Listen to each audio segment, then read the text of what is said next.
Mira, hay un tema muy importante, derivado además de las discusiones ocasionadas por el Baguazo, las mesas de discusión, la ley forestal y todo lo demás, y es si realmente con las concesiones forestales estamos ayudando a ordenar la explotación forestal, a formalizarla, a evitar la depredación, o las concesiones forestales son o siguen siendo un trampolín en realidad para la propia tala ilegal. Es decir, los que obtienen las concesiones finalmente las usan como un medio para hacer tala ilegal más allá de ellas.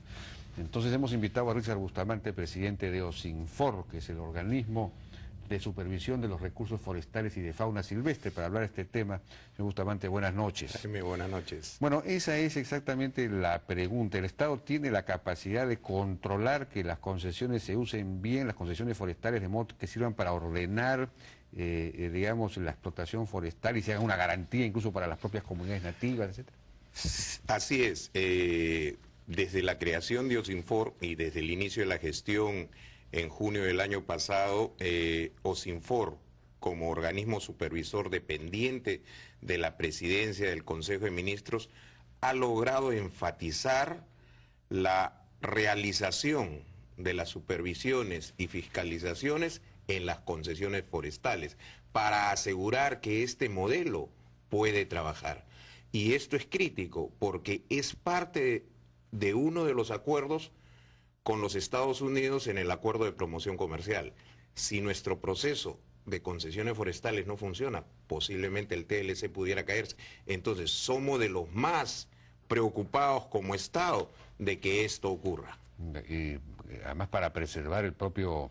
Mientras más concesiones forestales formales, ordenadas y controladas tengamos, menos depredación va a haber. Menos tala ilegal. Menos tala ilegal.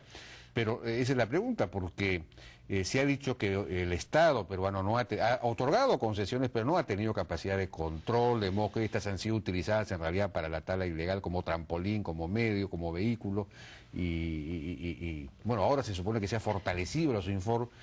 Hay muchos contratos de concesión que han sido declarados caducos porque no cumplen los concesionarios. ¿Qué cosas no cumplen, por ejemplo? ¿En qué no cumplen? Por lo general, y esto, digamos, es un pasivo que venimos arrastrando, lo que principalmente no cumplen los concesionarios forestales es con su plan operativo anual, sobre todo en extraer el volumen apropiado. En extraer... Se exceden.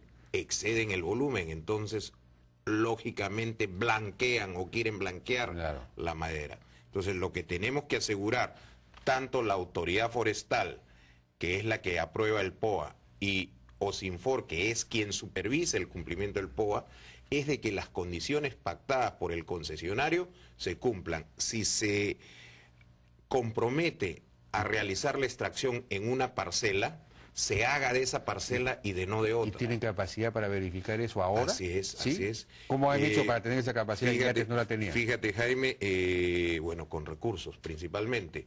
Tenemos 7 oficinas desconcentradas y en cada oficina tenemos trabajando 8 o 9 personas.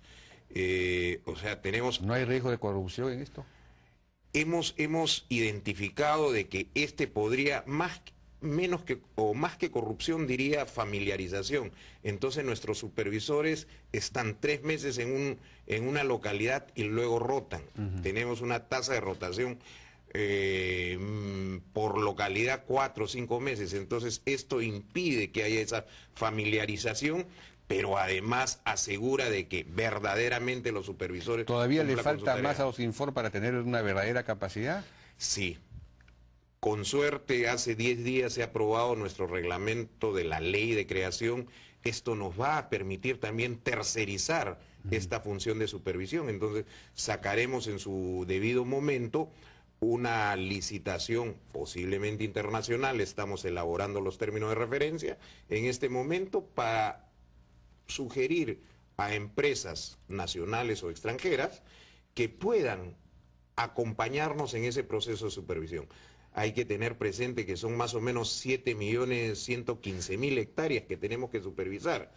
Pero lo que sí debo decir... Pero ustedes han declarado ya caducos varios contratos, creo que casi la mitad, no sé cuántos. No en nuestra gestión. Esto, como te decía... Pero se declaran caducos y se convoca a nuevos contratos o no. No ha habido todavía. No ha habido eso. No ha habido ese proceso.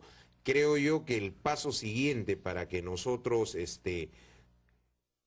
sugiramos a la autoridad forestal que saque nuevos procesos de concesionamiento forestal es sentarnos con los actores principales y ver qué aprendemos de ellos a lo largo de estos 7, 8 años de concesionamiento. Es importante porque hay muchas lecciones aprendidas que no deben quedar olvidadas, sino tenemos que asegurar que esta actividad, la actividad forestal, sea verdaderamente representativa, pero esté basada en el desarrollo sostenible del bosque. Muy bien. Richard Bustamante, presidente de Osinfor. Muchas gracias por su participación. Gracias, vamos a una pausa, ¿no es cierto? Y regresamos.